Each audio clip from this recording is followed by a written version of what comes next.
Love it. You're worked up already. Are you fucking insane? This isn't going to be a 100-watt album. Oh, shut the fuck up. Oh, fuck. You fucking Magoo. All right, let's do this.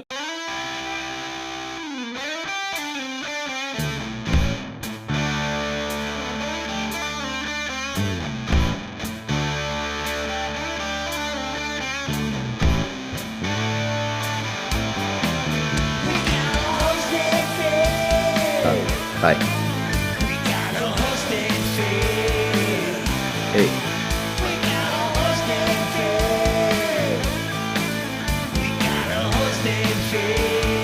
Hi.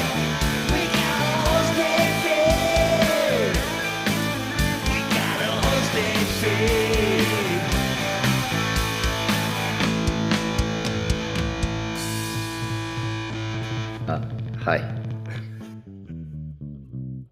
Hey. Welcome to Breaking Vinyl. I'm your host, Des, a.k.a. Johnny Fever. As always, I'm joined by my three co-hosts. First up, the podcaster coming through in high fidelity, Evil Ed. What's up, everybody? Next up, fresh back off a 1-week, 27-night world tour with Spinal Tap, Dangerous Dave. Hey. All right, you do the math on that. And last but not least, the podcaster with a degree in rock and roll, fresh off the dark side of the Las Vegas Strip, Beaconstein.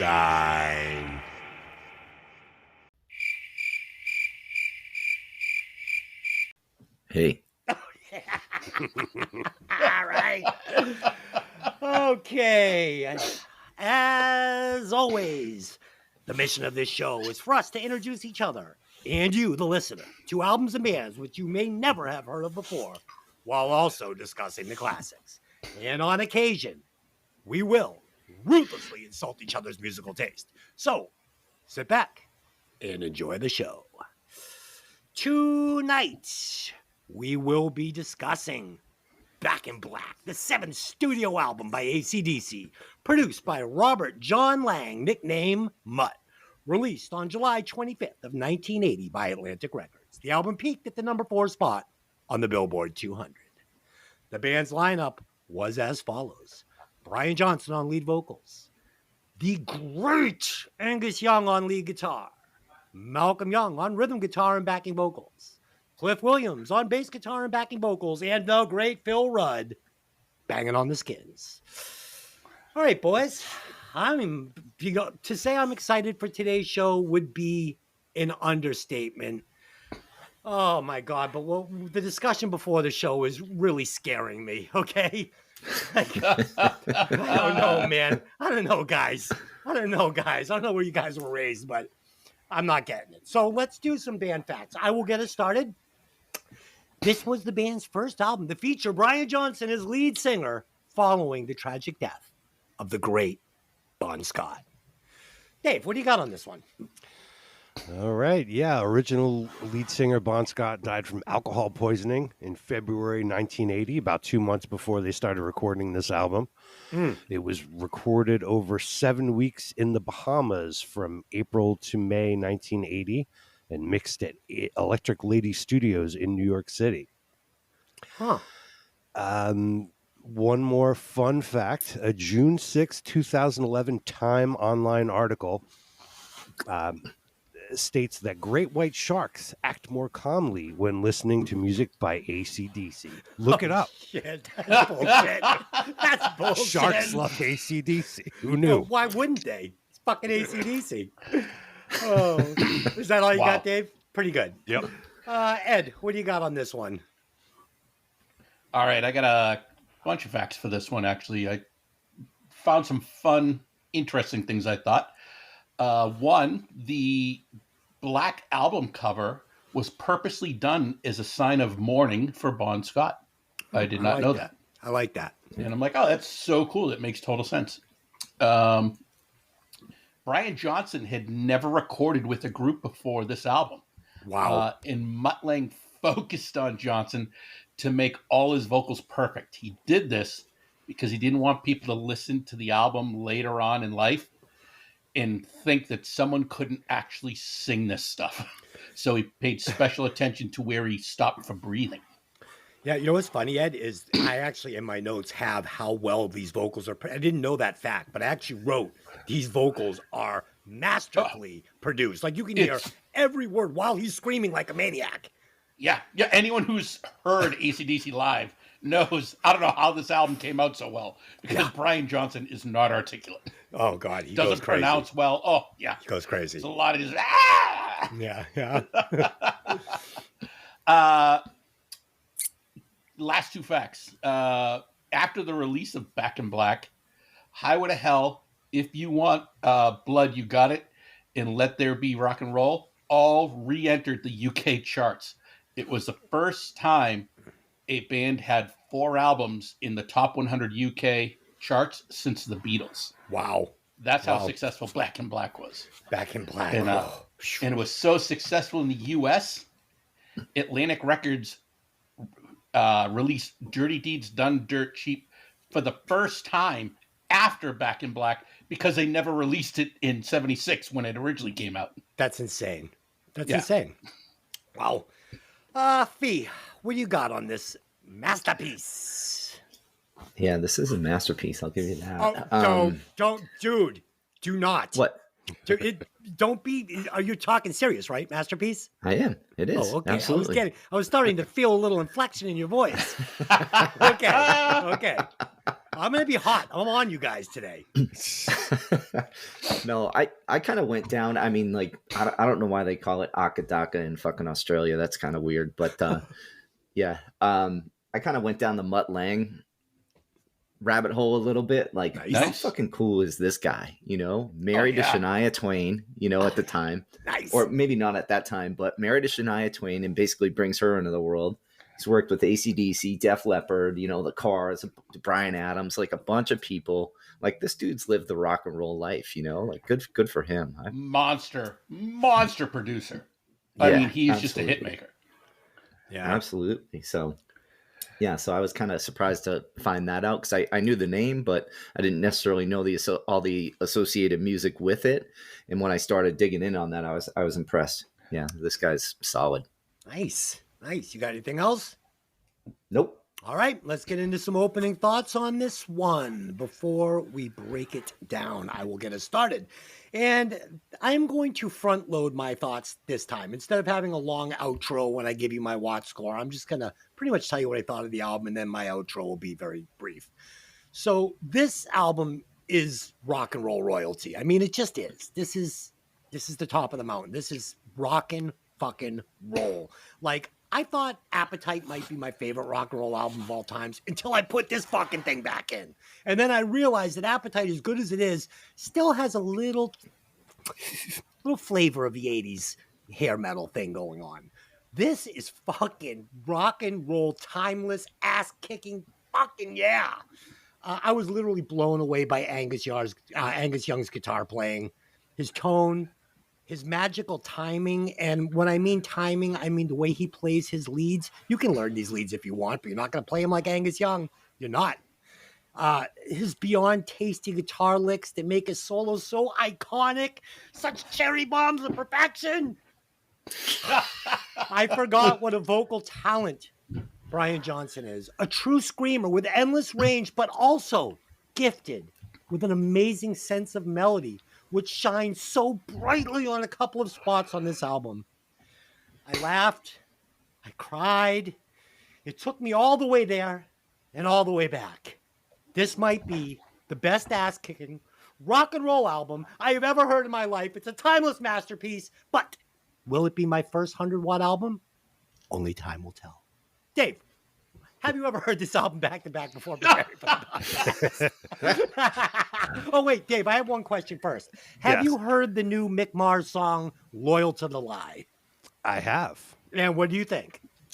It was okay. I didn't love it, and I was hoping for a little more in the guitar department, his solo was a little underwhelming for me, Mhm. and I know he can do more than what we heard there. So I was hoping for a little more ass kicking, but curious to hear the rest of what he's got. Yeah, I was not expecting much, and it went on. I thought the verse, I thought the song overall was extremely catchy. I thought the chorus was fucking amazing. Again, like you, I thought the solo was a little cashed out, but the guy's a million years old and he's crippled, so I gave him a pass. I thought the singer was great. I've heard this guy before, and overall, I thought the song was really good. I thought the video was pretty cool. I wish they had added the rest of the band into it, but yeah, cool. And Ed, Fee, have you heard this song yet? No. No. Okay, why do you guys do a music show? Ed, Dave, go ahead. Give us your thoughts on Back in Black. All right, I have heard it before a lot. Yep. This album sold an estimated 50 million copies worldwide, making it one of the best-selling albums in music history. Nice. I started on this as a young man, probably in high school. My cousin John Paul was a year or two older than me, and there was kind of a big brother / bad influence situation happening with us. He was into metal like AC/DC and Iron Maiden. So I sort of got led into that path a little bit. Checked it out and dug it. Of course, as a starting guitar player, there was a wealth of accessible licks there for me to pick up trying to learn rock and roll guitar. I've since heard this album and played many of these songs a billion times in cover bands. Actually played Hell's Bells and You Shook Me All Night Long last night at my gig. Nice. And were you Angus Young? Do you play the leads and stuff? I played bass on those songs. Oh, okay. We swap over. I play guitar for most of the other songs. Oh, nice. Cool. All right. Ed, have you ever heard this album before? God, have I heard this album before? Okay. God. Sophie and I grew up with a mutual friend, and we were like the three amigos. He worshipped AC/DC. I mean, as far back as I can remember, and this came out, Fee and I were both significantly under 10. And I remember him getting all excited and saying, "You have to listen to this." And, we were in elementary school. We both played trumpet. and I remember going, God, I want to be a drummer. And then I heard this and I went, oh, I could do this. Yeah, it's not super complicated, but it's really good. It is not, but it's also, my father being a former guitar player, bass player, he's like, yeah, no, you're never playing drums.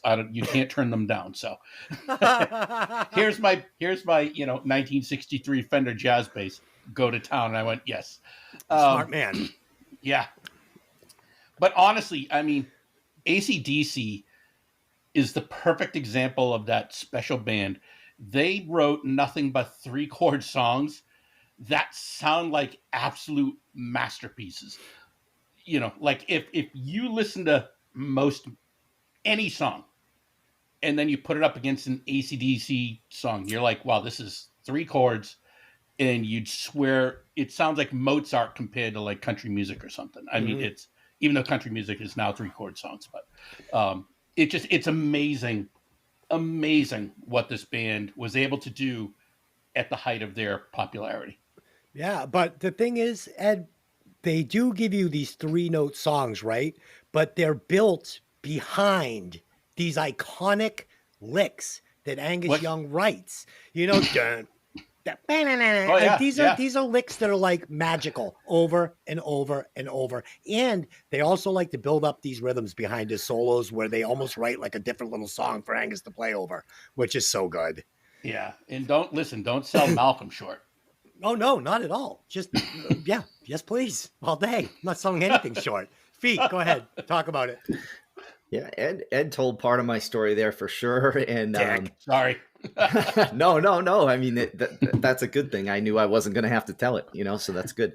But yeah, like these guys are the original, like when you think of headbanging music, like these guys are the original fucking headbangers right here. Like this is original metal to me. Like this is this is just classic good stuff all the time. And I don't know why I don't listen to these guys more. I should. Like after listening to this album this week, I was like, fuck, I gotta listen to these guys a lot more than I currently do.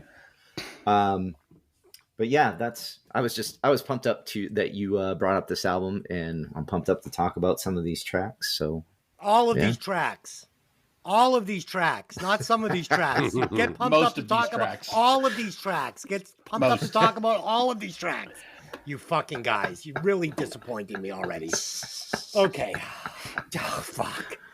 Okay. There's going to be a revolution. There's going to be Breaking Vinyl listeners with pitchforks at your doors at the end of this fucking podcast. You fucking magoos. All right, let's do this. My initial thing was like, I hope everybody brought their lip balm today because it's going to be a big old love fest on this album. It's going to be a big love fest. Yeah. Okay. I got my chapstick on. I'm ready to go to work. Okay. Before we get started today, though, we are going to introduce a new segment to the show. Welcome to the Breaking Vinyl Confessional, where you, my sons, will confess your sins against music to me, God.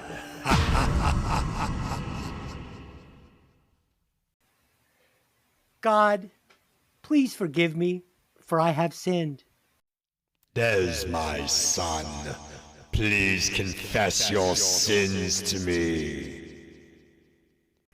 Well, God, every time the song Under Pressure by Queen and Bowie comes on the radio, I secretly hope it's going to be Ice Ice Baby by Vanilla Ice. And when it's not, I'm disappointed because as much as I like Under Pressure, I secretly love Ice Ice Baby more. Oh my God, I hate your guts. Ew. Wow. Oh, holy shit, that is messed up. Well, for your punishment, I command you to listen to Sporting a Woody 10 times in a row.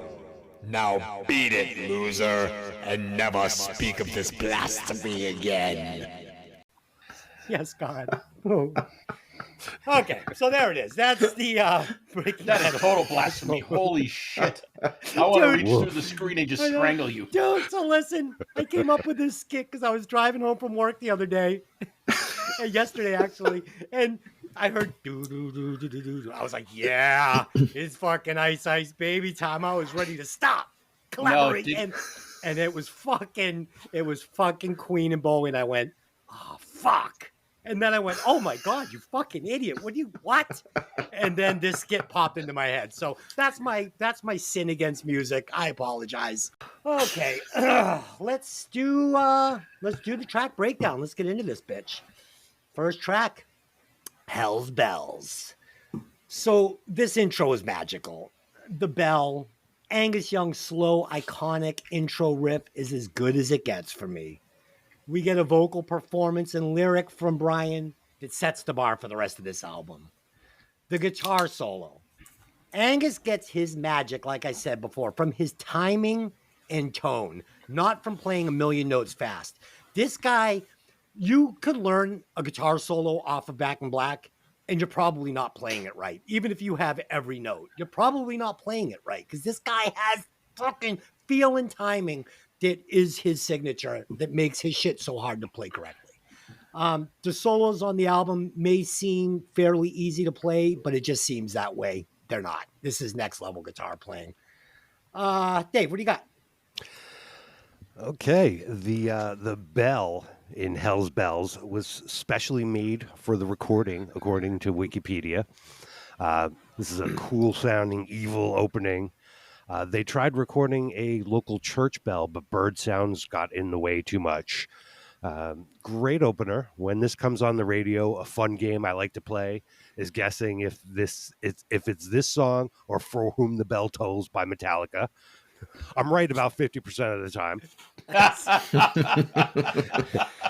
As usual, as usual for AC/DC, instruments are very real and in your face, not buried under effects. Mixed very well, of course, you can hear everything. Couple layers of guitar, very effective. The lyrics were inspired by frequent storms hitting the island while they were recording the album. I thought it was curious that they recorded such a rock and roll evil sounding album in a Caribbean island. But this song is played prior to every New Jersey Devils home game. Go Jersey Devils, as players come out on the ice. Nice. Yeah. Go Boston Bruins. Fuck the Devils. Yep. Okay. Yes. Ed, what do you got on this opening track? Yeah, so the bell is a 2,000-pound brass bell. Wow. Like, it goes to show you, when you think about recording nowadays, it's so simple and fairly quick. And back then, like, I remember the first time I recorded a demo, it was like, okay, God, it's so expensive. You got to do this. And then you think about, you know, bands like pro bands at the height of the 80s when it was obnoxious. We'd spend like 3 days trying to find a snare sound. You'd be like, what a waste of money.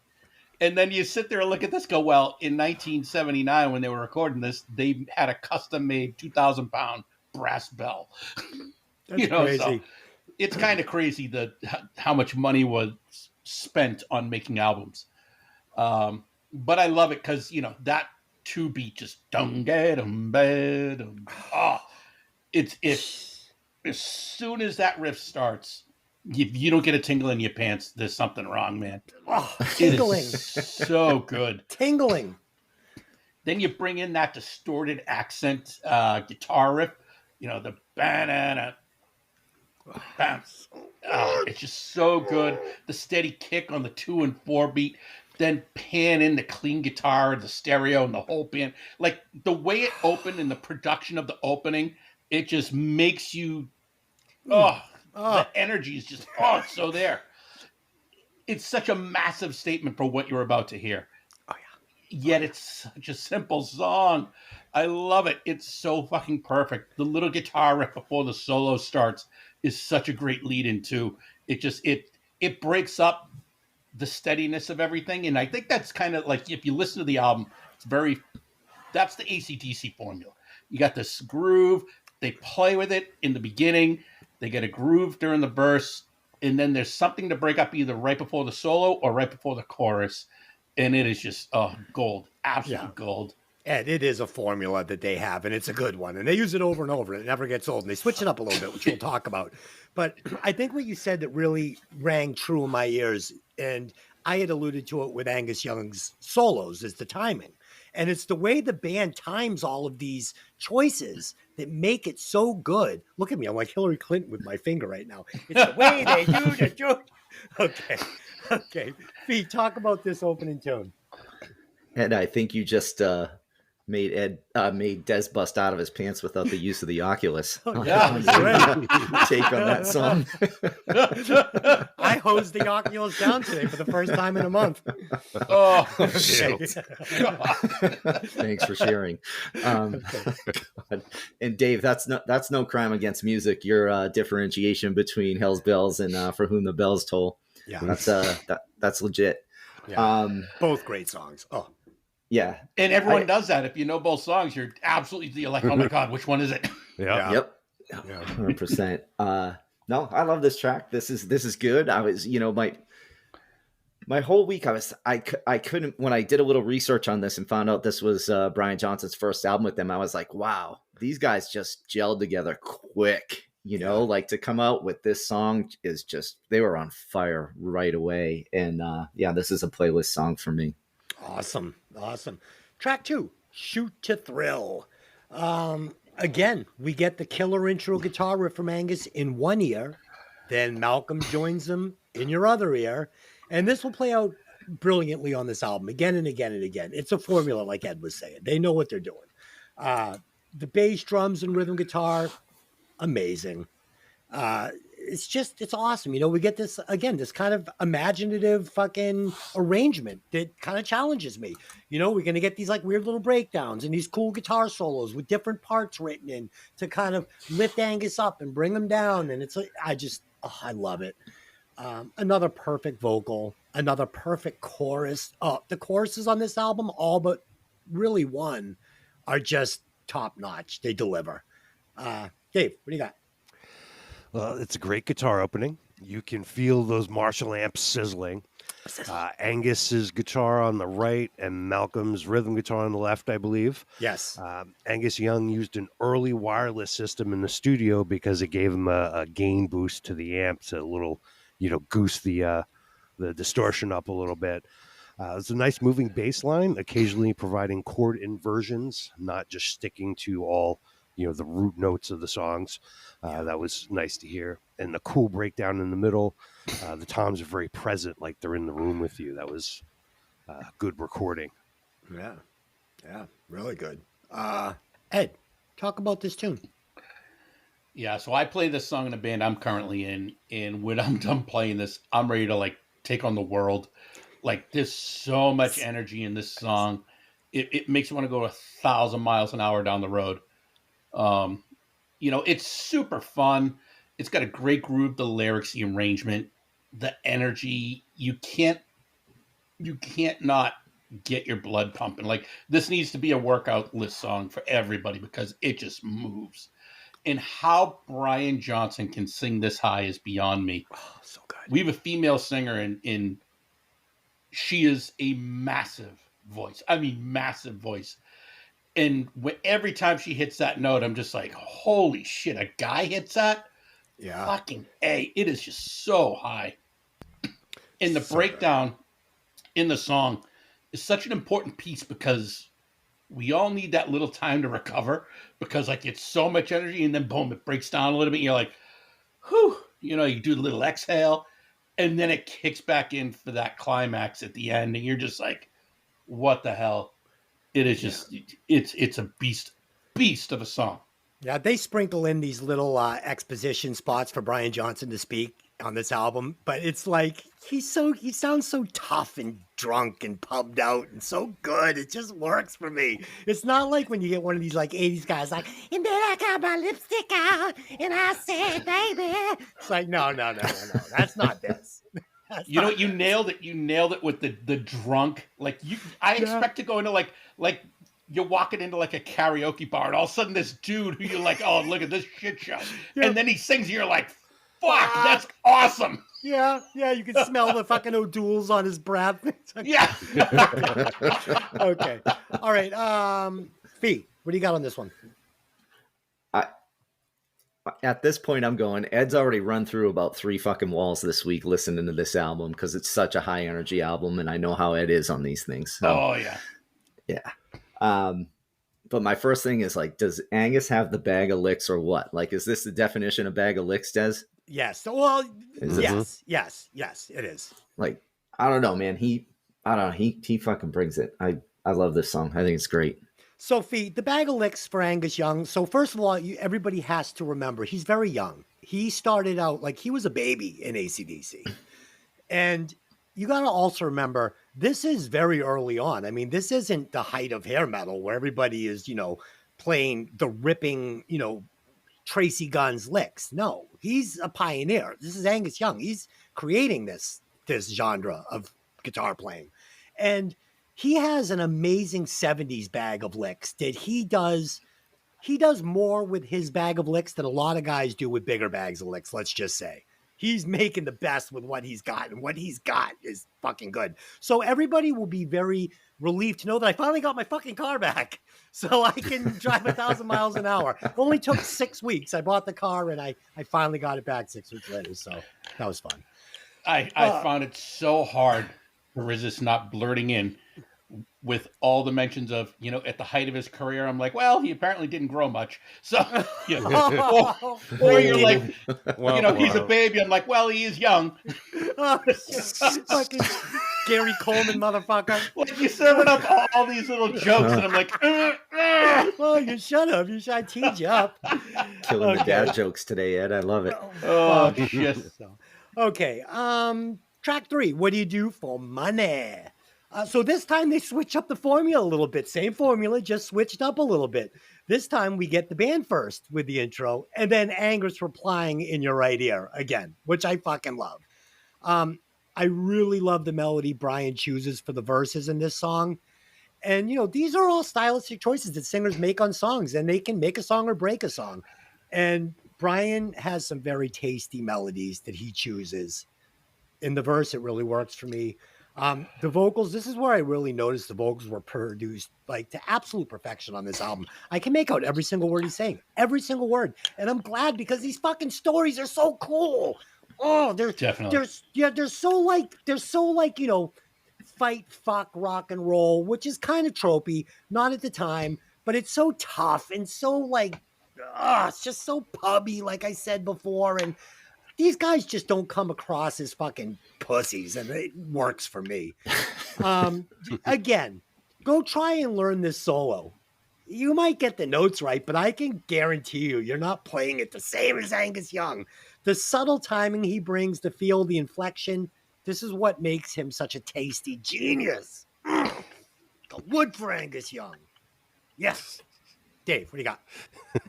It's all about that magic touch on the guitar. It is. Yeah, more ass kicking here. Brian's high vocal in the chorus here is a little stabby to my ears.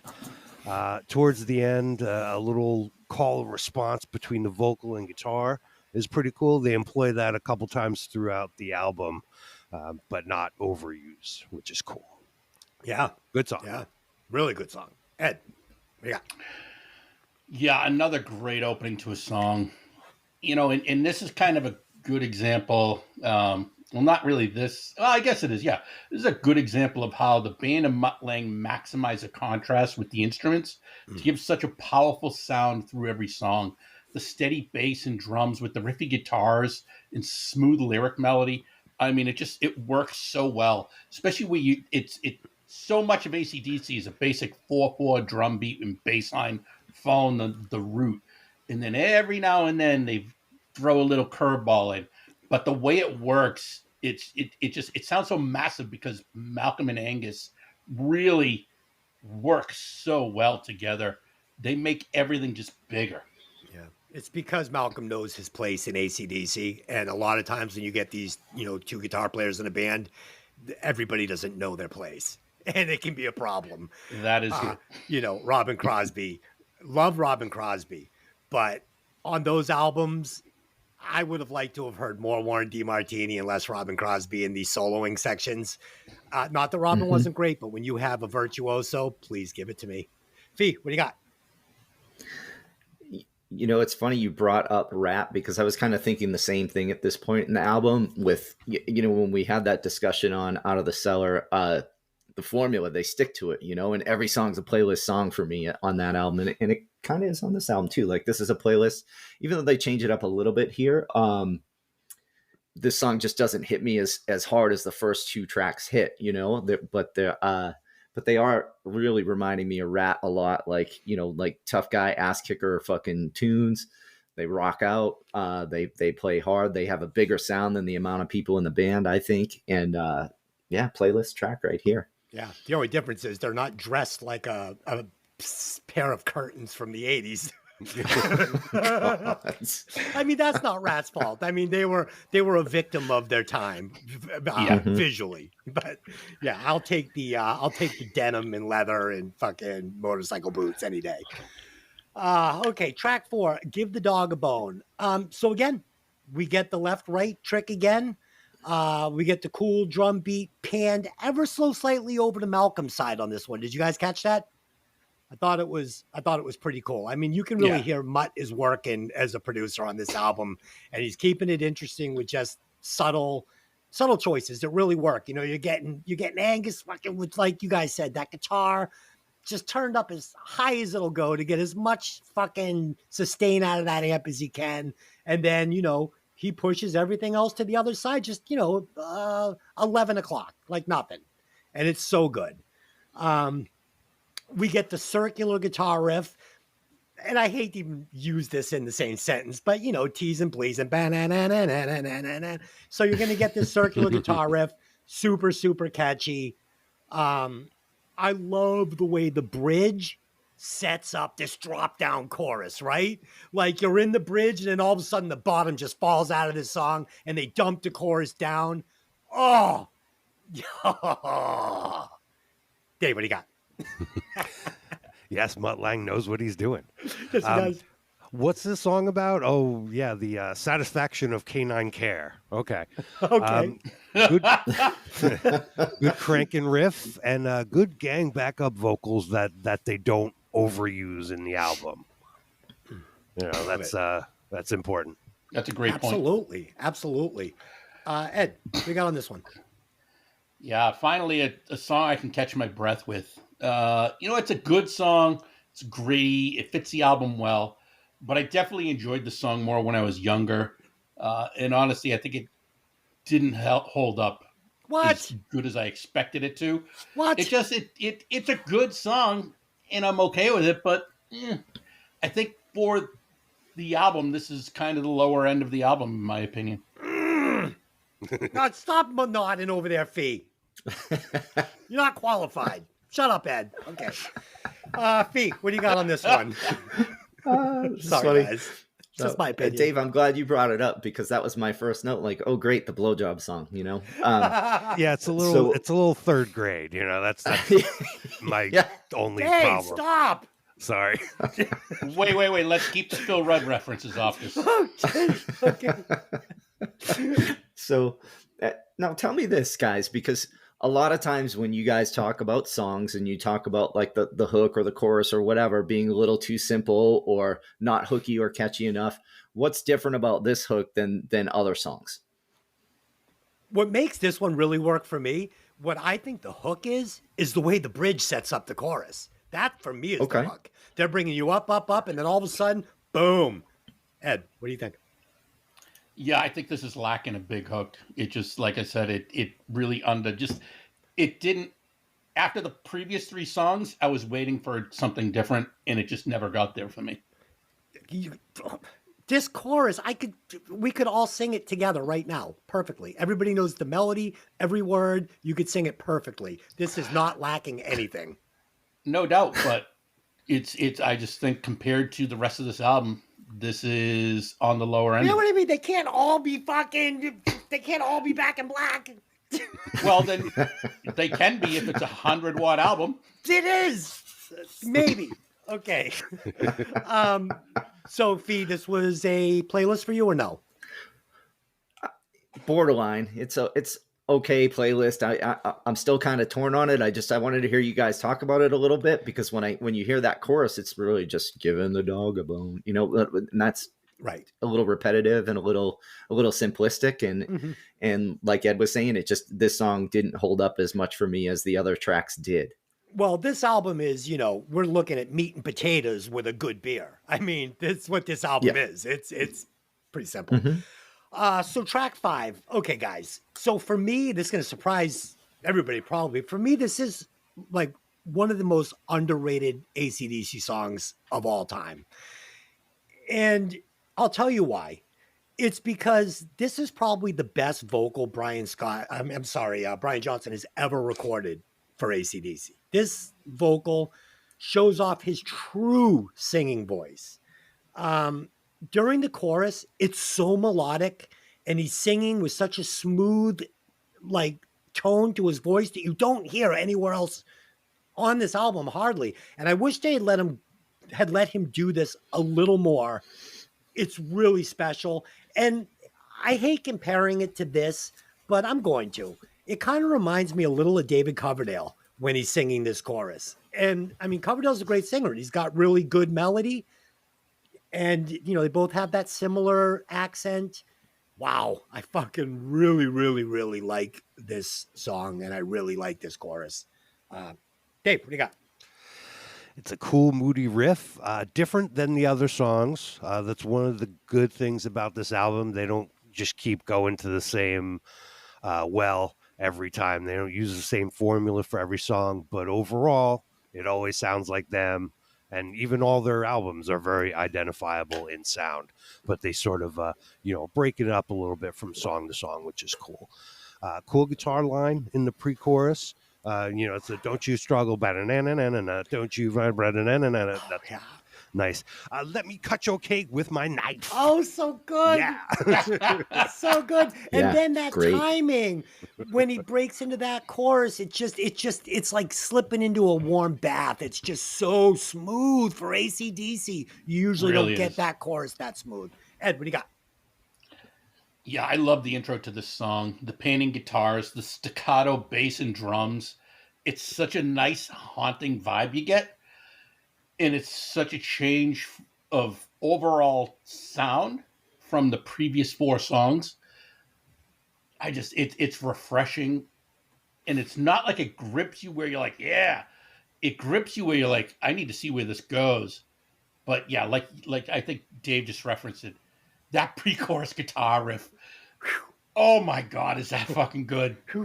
It takes you for a loop in the best way to bring like a little bit of contrast before that smooth chorus. Oh, Yeah. yeah. And then the way it comes around at the end to the beginning, but then changes a little bit more. I'm like, oh my god, this is like such a perfect circle of a song. I loved it. Like I said, this song is underrated. It's It one really of is. I AC/DC's agree. best. It's really good. Fee, what do you got? So Oh no. What's going on with you I'm gonna today? preface I'm gonna preface this with like I hate the fact that I love this song. I really do. I fucking hate that I love this song. Did you hear Dave's lyrics there? Of That he course. don't you struggle, don't you fight. Oh, good, we're at the rape song now. We Yeah. follow up the blowjob song with the rape song. Wonderful. So yeah, I hate that I love this song. It's a playlist song. I fucking love it. But my only other observation at this point in the album is what's with all the long song titles? Every title is like a full on sentence. Like you need to break this down, you know? Oh, I'm Yeah. about to give you a short title coming up. So, Yeah. track 6, Back in Black. There you go. That's short enough for you. I'm going to make this simple. It's Back in Black. I mean, what can I say? It's Back in Black. It's a 100-watt song. It's perfect. This is one of the most recognizable guitar riffs of all time. That's it. Enough said. Dave, what do you got? Yeah, this is kind of the top of the mountain. Everybody knows this song. This is an early song. Almost every rock guitar player tries to learn. Very cool the way the guitar chords swing against the straight rhythm. That's my favorite part. The Totally. that's so awesome. Yeah. These guys were part of the blueprint of almost all rock that came after. I mean, you can hear the influence of the rock that came after in the 80s and then even, the 90s and stuff like that. There's some debate about how much input Bon Scott had on the writing of this album, from almost none to having, notebooks of almost finished lyrics that became these songs. There's a lot of debate about that. You can go on YouTube and hear an AI version of Bon Scott singing this. It's pretty rough, but what could have been sort of. Brian Johnson's fine. He was with them for a long time with lots of success. I'm more of a Bon Scott kind of guy. But yeah, it's classic song. You can't really argue with this one. Well, that's that's one of those debates that people have. You like your AC/DC with Bon Scott, you like your AC/DC with Brian Johnson. Okay, they're very similar. Bon Scott's tougher. He's grittier. He's more of a he is like your real pub singer. He's the guy. But Brian Johnson is a better singer. He's got more melody. He's got a deeper bag. He's got more range. He's just a better singer. So it kind of reminds me of David Lee Roth and Sammy Hagar. Sammy Hagar, yeah. It's the same thing. Of course, David's tougher. He's grittier. He's David Lee Roth. It's badass. But Sammy Hagar's a fucking way better singer. Way more melody. Way more Totally. tricks. So how do you like it served up? With me, David Lee Roth, that's Van Halen, but I still love it with Hagar. Here, I don't know, man, because they're both badass pub rockers. I might have to edge it out. I might have to edge it to fucking Brian a little bit, but don't make me choose right now. Ed, what do you got? Oh my god, yeah, that discussion, I'd need to research so much to try to choose between them. Yeah. Because Whole Lotta Rosie is one of my all-time favorite songs. Yes. Oh, It man, is so good. fucking So good. good. But this album is just oh shit, especially this song. The way it opens, it makes you feel like you're the baddest motherfucker on the planet. This is kind of like Staying Alive. Yeah. Oh. By the beaches, you feel like you're walking down the street, you're strutting, and you're like, no one is gonna fuck with me right now. When you hear this riff, you're just like, fucking go on, I'm gonna fight the bar, and I don't care. And so I'm going to share something quickly. So we did Staying Alive on, hey, did you ever see that movie? The movie with John Travolta, part 2, where he's a Broadway dancer. So bad. At the end, I loved it. So at the end, she says, so what do you want to do? And Tony goes, you know what I want to do? Jackie, I want to strut. And he fucking hits fucking New York and he starts strutting to fucking Staying Alive. And it hit me so hard, I cried. Oh my God. I did. It gave me such the feels. Oh, I love that song. Okay. But anyway, back to the song. Don't touch my hair. Okay, my hair. Hey. Jackie. I do. I love everything about this song. The lyrics, the music, the melody, all of it. Like, I completely surrender my will to this song. It's that good. AC/DC makes a 4/4 standard beat in chop, not sound clunky. Oh, yeah. It's so smooth. There's such a groove, and you're like, how do they get this groove without really any funk? You just, It's because they take that. It's impossible to not play air guitar to this. It's because they take that simple fucking beat, like you said, and then they put all this bizarre timing around it that just makes it sound interesting and harder than it is. Dude, do you remember the song from the fucking Broadway show? Dance, fire, fire, fire, doo-doo, doo-doo. Yeah. Dude, fuck, I love it. I love it. Pete, go ahead. What do you got? So my first note is Ed just ran through another wall. I mean, this is an ass kicker.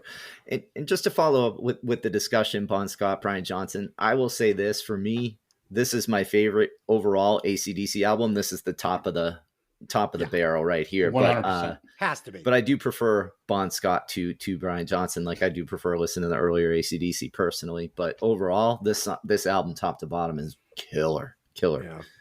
And that's really all I got on this. This is a killer song. Anyone who says differently is fucking dumb. Like, that's it. What makes this album better than all the other ones isn't necessarily the singing. It's that this is all of Angus Young's best guitar licks. That's it. Yeah. Honestly, yeah. This is where they all are. If you want to, this is it. Track 7. Song. So we thought we were at the top of the mountain, right? But I think we're still at the top of the mountain. This is You Shook Me All Night Long. I mean, I think we're just kind of wandering around the top of the mountain right now, admiring AC/DC. Yeah. Looking out. Admiring the view over the bay. Yes. Again, we get an absolutely perfect guitar riff. It's perfect. And it's followed by some of the most memorable lyrics ever recorded. Ever. I mean, everybody knows it. This song comes on, you sing it every fucking word. The chorus is perfect. It's a perfect song. It's a 100-watt song, again. Dave, what do you got? Yeah, I've played this one a million times in bands. Interesting, the first verse is just one guitar and vocal. Then the second guitar comes in, and the rest of the band doesn't kick in until the chorus.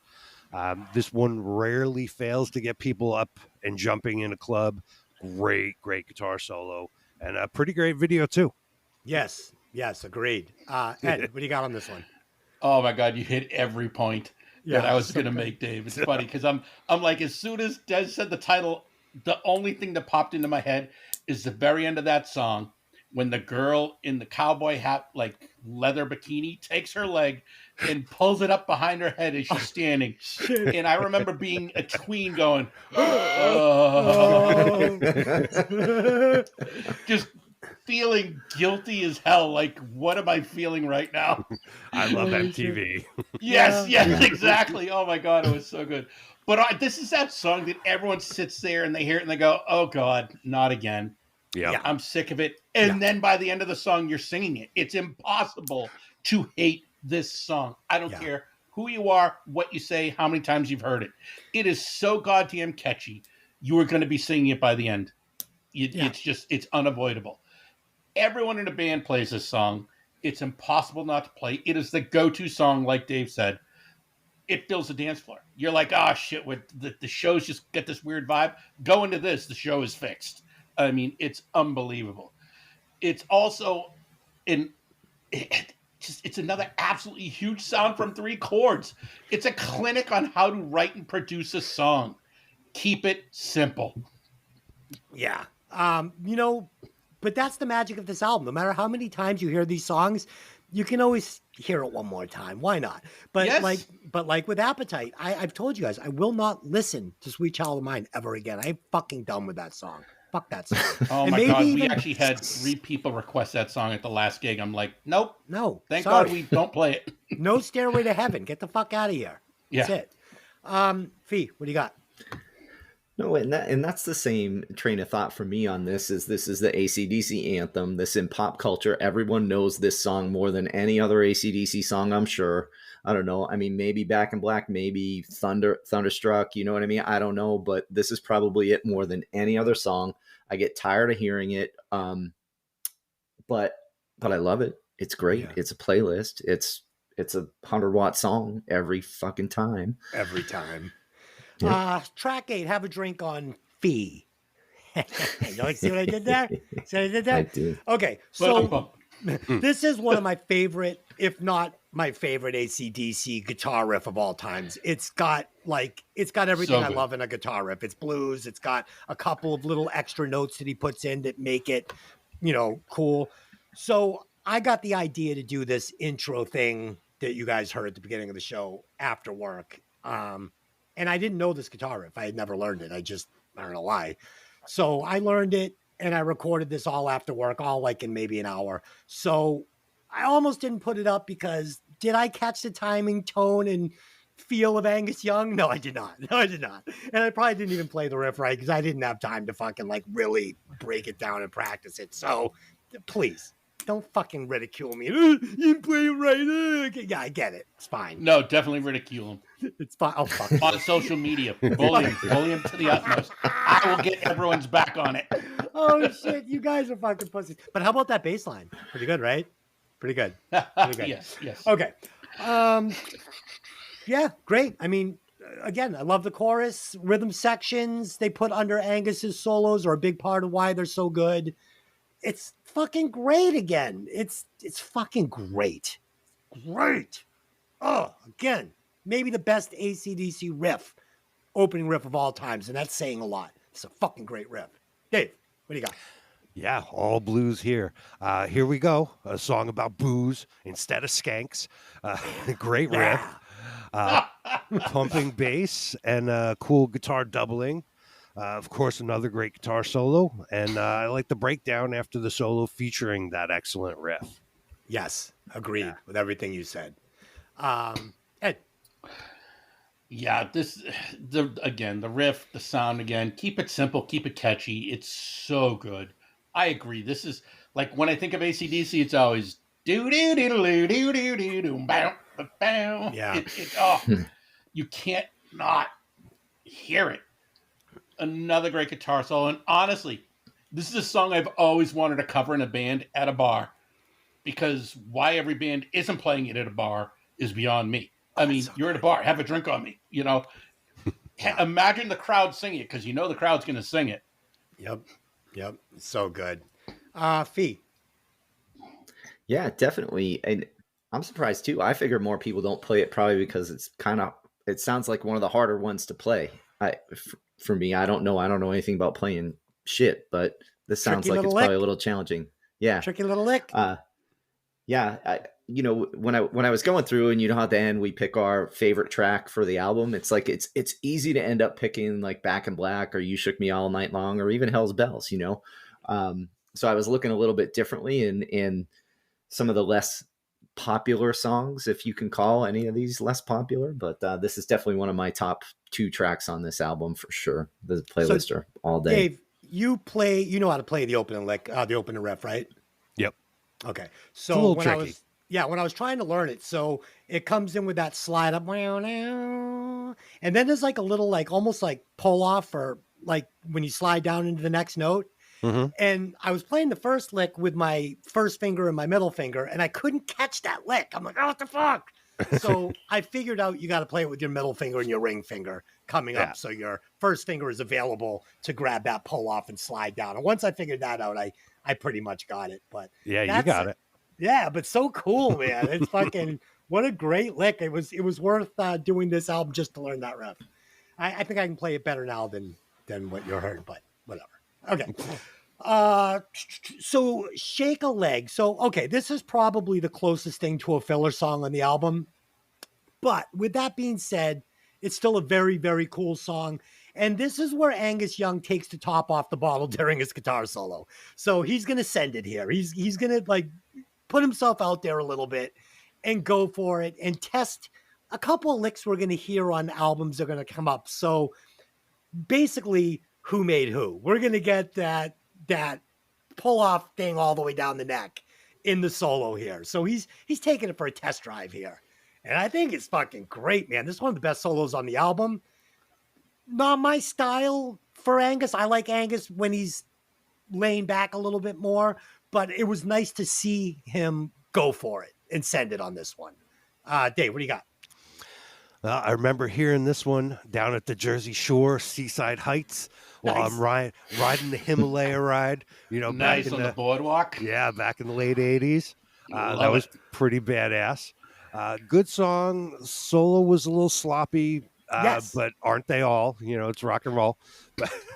Yes. But yeah, I thought the solo was a little bit, sloppier than the other ones on the album. But it's because he was sending it, Dave. It's because he was playing outside of his comfort zone. He was playing licks that were not quite refined yet. Like he knew what he wanted to do, but they weren't quite there yet. He returns to these licks on later albums, and they're refined, and Yeah, he plays tighten them them much up. cleaner. Yeah. But I liked it. Yeah. All right. That's what I Ed, got. Which thing is the solo?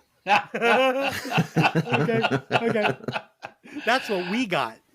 Okay. Yeah. You know what? This is another song with super high energy, and the guitar bass riff is insanely good.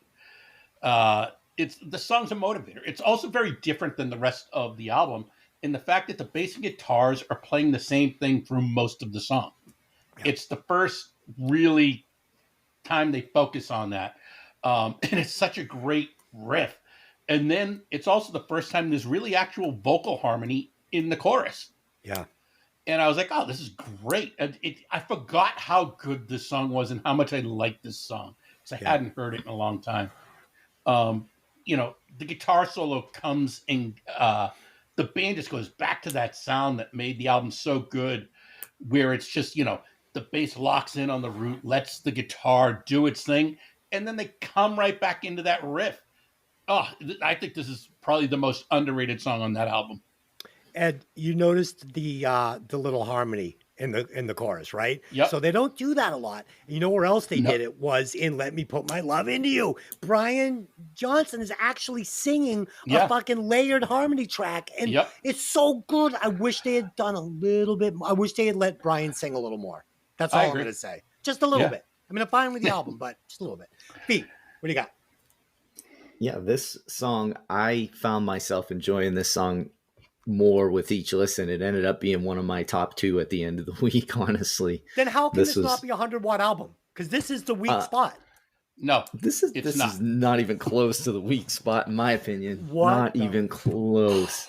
And I think the thing about it was I started listening to some of the earlier AC/DC again throughout the week, and I said this song kind of reminds me a little bit more of the Bon Scott AC/DC than whatever this album is. This was a little bit different. Yeah, totally. Yeah, so total playlist for me. I love this song. Yeah, Fee, that's an awesome observation. This does feel like older AC/DC. That kind of shies away from like the big bubblegum chorus hook and just kind of relies more on just being like an ass-kicking rock and roll song. So totally agree. Yep. And now here we go. Time for the last song. Are you fucking kidding me? Rock and roll ain't noise pollution? What? So I found myself at the last song wanting more. I wanted 2 more songs. I wanted 3 more songs. I wasn't done yet. Opening rip, fucking insane. insane. One of the best choruses. Again, I've said this a couple of times. Might be one of the best choruses ever written. Rock and roll ain't noise pollution. Oh fuck! It was fucking amazing. It was amazing. This is the way you close out a fucking record. Dave, what do you got?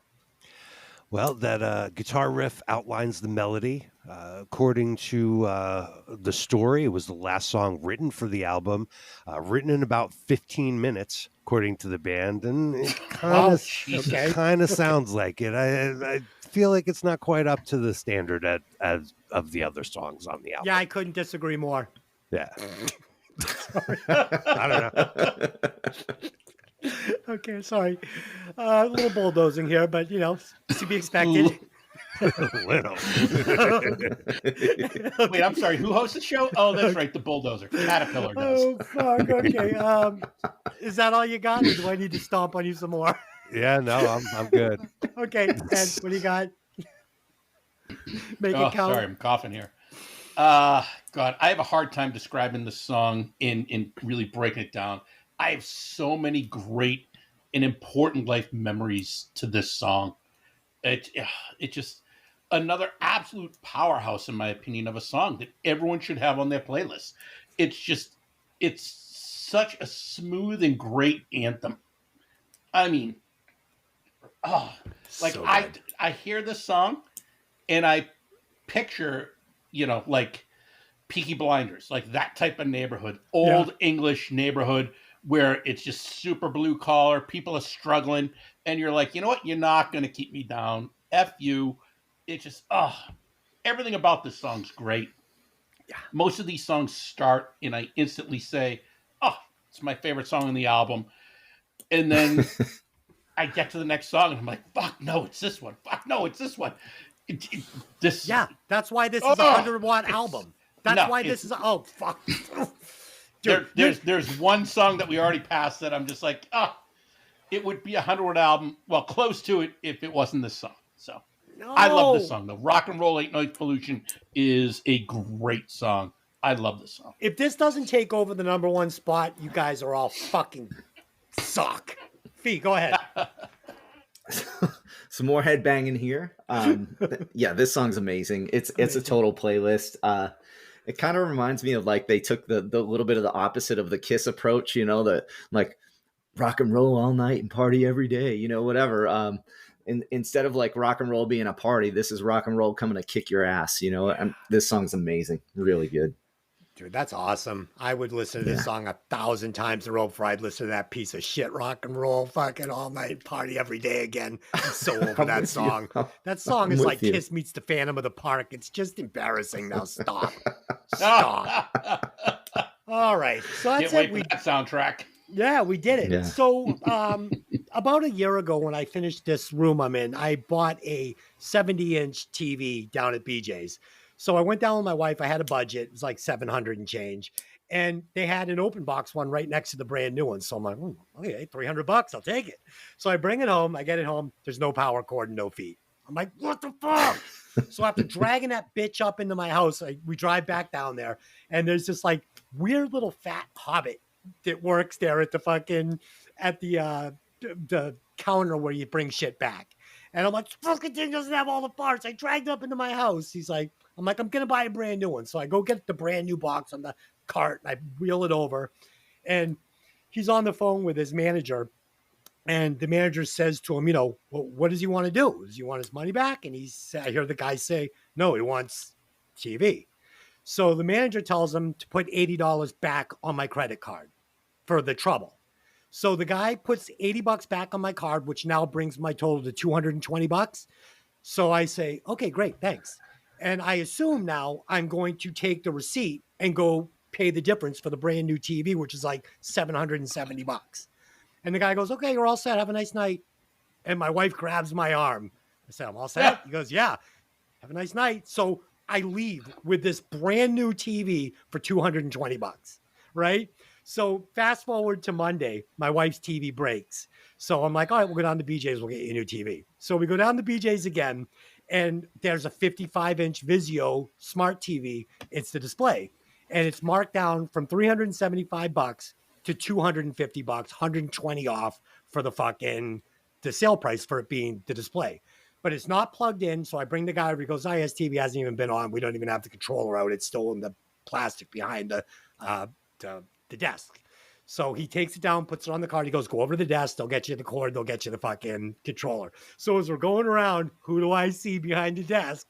Our little hobbit friend, right? I go, oh my God, that's the guy that gave me the 70-inch TV. She goes, don't you say a word to him. Because I'm like king of inappropriate. I love to fucking get people going. Don't say a word. You're mute. You're deaf. You're dumb. Say a fucking word when we get up there. So we get up there. She hands him the sticker with the fucking price.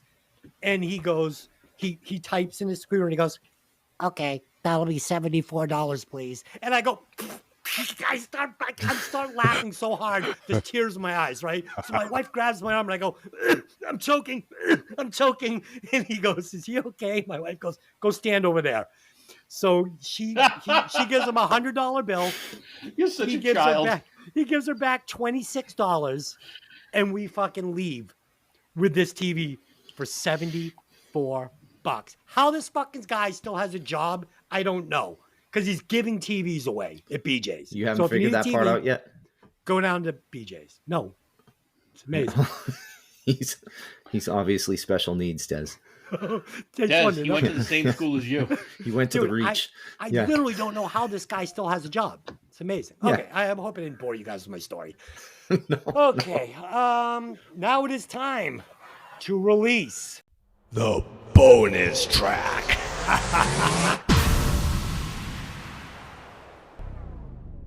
I am extremely interested to see what's going to happen here. No, you're okay. Okay. Okay. This week's bonus track was requested by Herman J. Bloom from Texas. No? You guys don't get it? Okay. No. He writes, love the A Life Aquatic. Still Bill Murray. Still rolling out Bill Murray. Okay.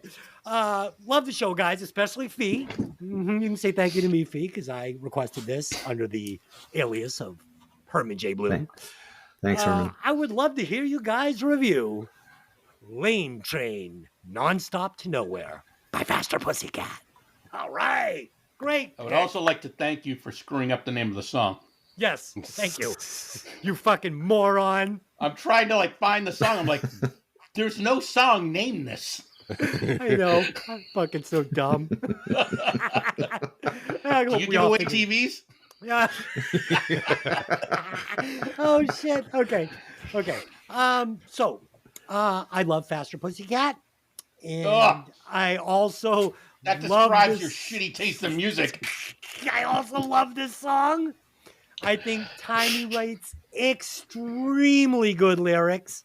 And even though he's not considered a great singer, I absolutely love his stylistic vocals on every single Faster Pussycat track that has ever been recorded. There is nothing he's done that I don't love. Okay?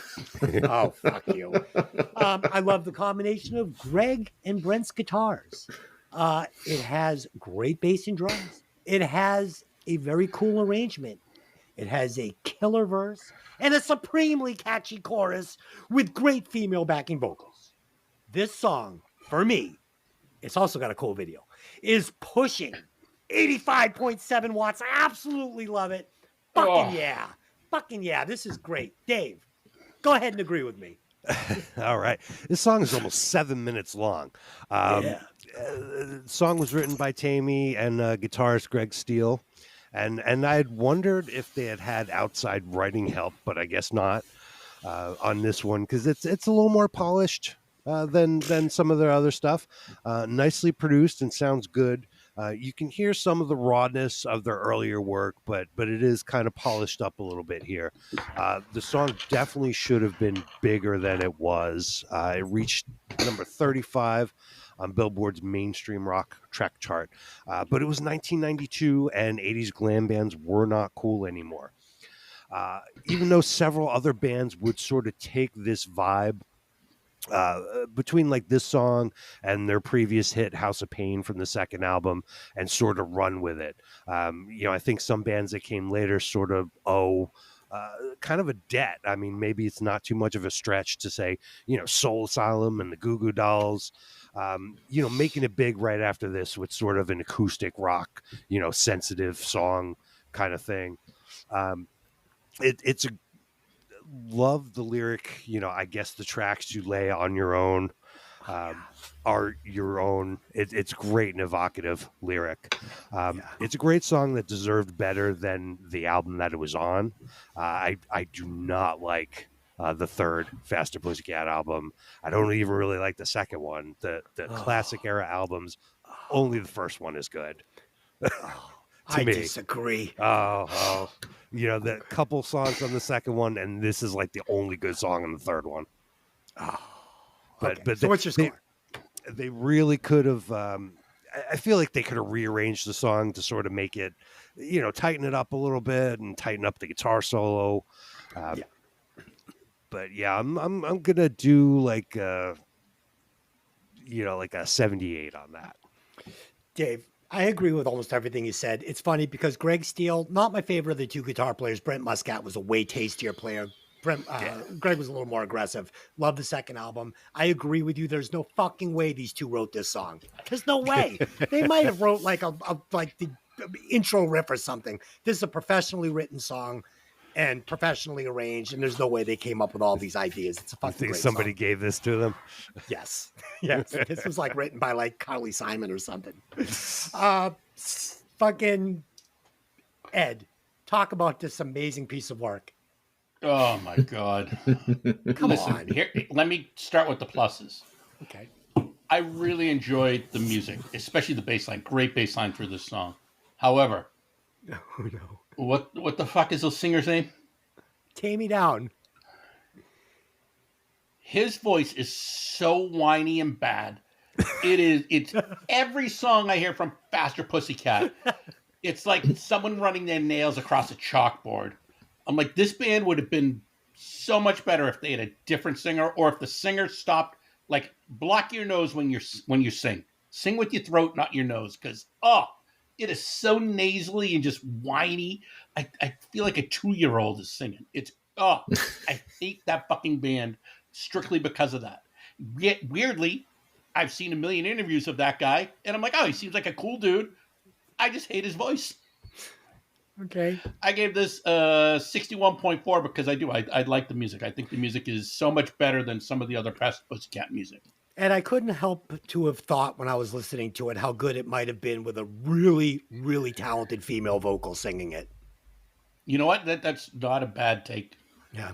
I think that song would be much, especially because it's got the like the choir almost in the beginning. It's got the females singing. So I'm like, it would have been better, I think, if it was. Yeah. Like if they sold the song, or if it was sold to someone else other than them, because you're right, this does not sound anything like a Faster Pussycat. As much as I love Tammy Down, honestly, it was his voice in the verses that held this back from going into the 90s for me. And I hated to admit it to myself, but I was like, somebody else could have done a better job with this song. It was too good for them. It was too good for them. Fee, what do you got? Yeah, that was the same. I was surprised I hadn't heard this song, or if I had, I just didn't remember. Because I do remember enjoying the first couple of Faster Pussycat albums. So, I got really excited when I heard that female voice come in the beginning in the intro, and I was like, "Man, this is going to be awesome." And then it wasn't. Shit. and then it wasn't. It wasn't. But musically it was really good. Like I found myself enjoying a lot more of the song than I didn't enjoy. And like you guys were saying, without that lead vocal, this is a hit. This is a hit song. Yes. So for that reason, I gave it a 72. Okay. Ed, please combine those scores. Oh, you guys are killing me with this fucking 70 shit. All right. Unfortunately, for me, whatever the name of the song is, that I think it's Nonstop to Nowhere or something like that. Correct. And not Lame Train. Maybe it should be Lame Train. This track is pushing 74.27 watts. All right. And Dave, Where does that land it on the Breaking Vinyl Wall of Fame? Hopefully above that shitty Asia song.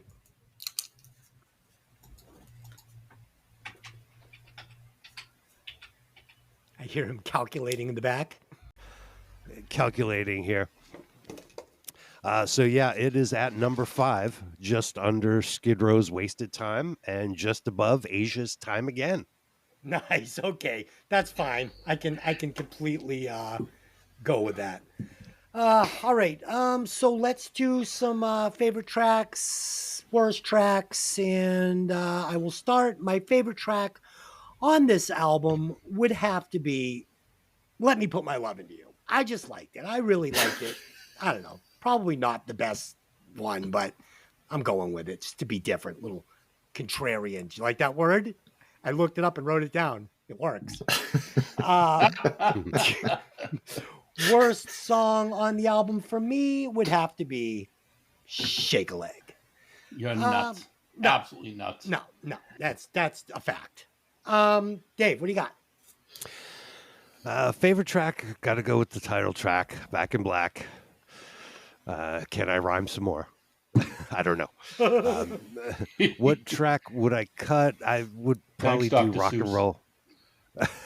Rock and Roll Ain't Noise Pollution. I know you guys all like it. I don't like it as much as some of the other songs. Fair enough. So that's my pick. All right. Ed, what you got? All right, my favorite track is "Shoot to Thrill." And my track that I would cut is "Giving the Dog a Bone." Interesting. And Fee, what do you got on this one? I chose "Have a Drink on Me" for my favorite track, and I'm with Ed on this one. Giving the Dog a Bone's gotta go. I'm gonna go ahead and jump ship and get on the Fee's ship. I'm going with fucking "Have a Drink on Me" too. Okay, there it is. Okay, if we had to remove one member and replace him with a new member, what would it be? I would remove Brian Johnson and I would replace him with one Bon Scott. Not that I think it would be a better album, but it would still be AC/DC. So there it is. Dave, what do you got? Yep, it's kind of an easy bridge to go over, but I had the same. Bring Bon Okay. Scott back. Okay. And Ed, what do you got? I actually have someone different because I think Bon Scott would have wrecked this album. Probably. I would replace Phil Rudd on this and go with someone who is a little more exciting and I think would have fit better. And that would be Don Brewer, the drummer from Grand Funk Railroad. Oh, cool. I Yeah. think he would have really just added just enough to make it a little more exciting rhythm wise. Yeah, I think he would have taken the tough edge off the album and ruined it. Fee, what do you got? Sorry, Ed. I couldn't help myself. Quick left turn there. I like it. Definitely Brian Johnson would be my one to cut. And I was thinking about Bon Scott too, but I was like, well, he's dead, so we can't really do that. So I went with Ronnie James Dio. No, stop. That's yuck. Yuck. Nope. No. Think about it. Choose again. Oh, no. God. Choose he again. overthink everything. Choose again. We're not putting dragons and fucking dragons and rainbows in this fucking album. That's not happening on my watch.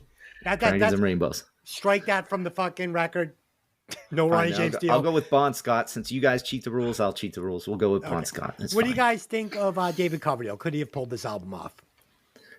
Oh yeah, No. he's got the sleazy vibe, Agreed. the creep Could vibe. have. I just don't know if he would have been scratchy enough. Yeah, no, probably a little too smooth, but he could have done it. All right, let's do some final thoughts and some Watt scores. I'll be very brief. I think my opening thoughts tell the tale.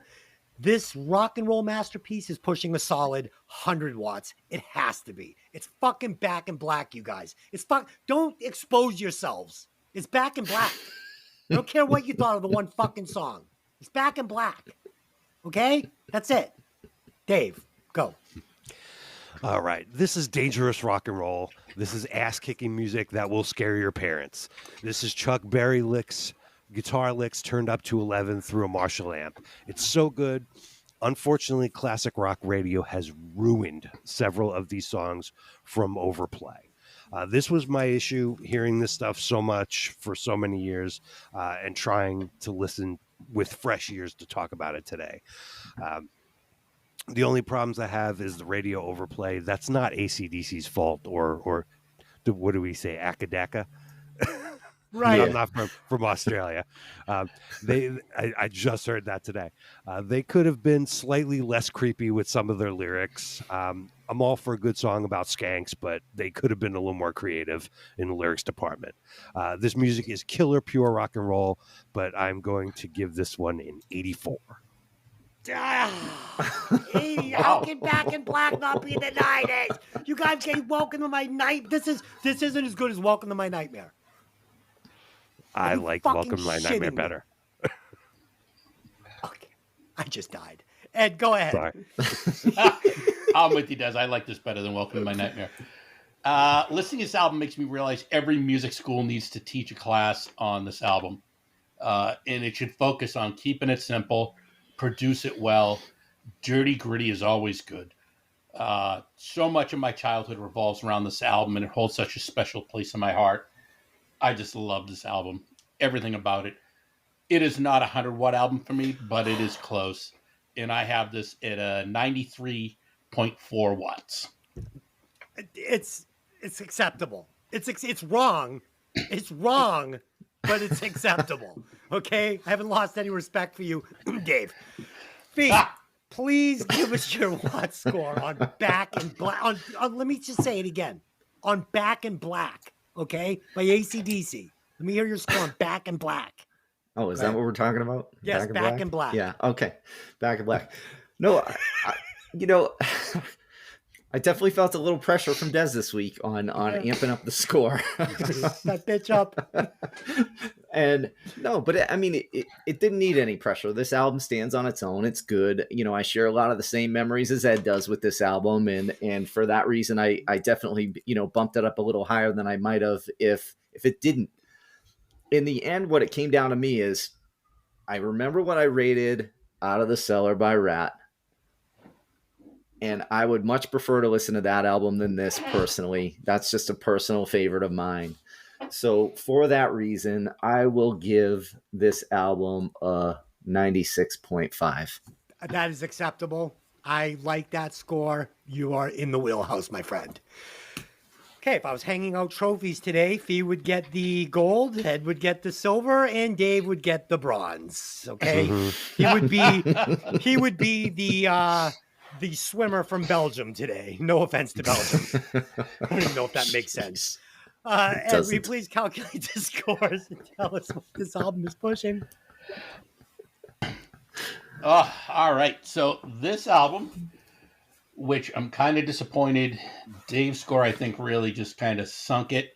Oh, no. And the fact that you and Fee had an absolute hard-on for Out of the Cellar by Rat. Oh, yeah? Because it's that good. It is that good, Fee. It's that It good. is not better than this album. You guys are out of your goddamn mind. It's different.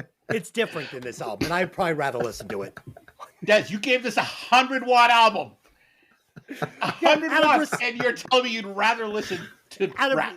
Out of respect, because Rat is not Back in Black AC/DC. It's a great album, but it could never be this. Up. Okay. Shut up. Jesus, you're killing me. Okay. All right, this album is pushing a solid and underrated, because it should be the number one album, but unfortunately it's not. It's only pushing 93.47 watts. And Dave, where does that lightweight score land us on the Breaking Vinyl chart? That will put us at number 3 on the chart, just under Rats Out of the Cellar and above Alice Cooper's Welcome to My Nightmare.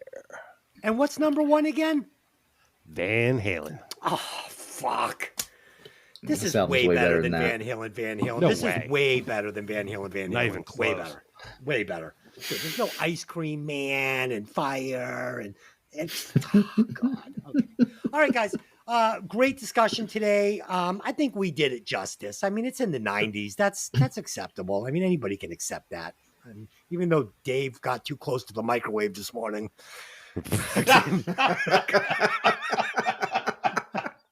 Okay. So next week, Ed, you have got the pick. Oh, I am always a little nervous this time of the month. It's kind of like getting my period, I guess. I'm your monthly friend. You're my monthly friend. Only women bleed. Only during Ed's I pick add week. stress and cramps to your life. You do. Go ahead. Tell us and the listeners what album we're going to be fast forwarding through all week. All right, you are not going to fast forward through this because this album was one of the biggest albums of the 80s. Okay. And I mean, it was a monster album. I already hate it. Go ahead. It is Sports by Huey Lewis and the News. All right. That's great. I'm a huge Huey Lewis fan. Saw him at the, what is that place by the water Pavilion? in Quincy? At the Pavilion? Out by the water in Quincy? Unbelievable. In Boston, yeah. Yes, unbelievable. I mean, yeah, I saw him there too. Fantastic. Okay. I mean, I was in the porta potty doing cocaine for a lot of the show, but it sounded great from inside that plastic box. Okay. All right, guys, that was awesome. Great show. I look forward to next week's show. This week on Hey, Did You Ever See That Movie? We will be discussing the original 1984 Nightmare on Elm Street with Freddy Krueger.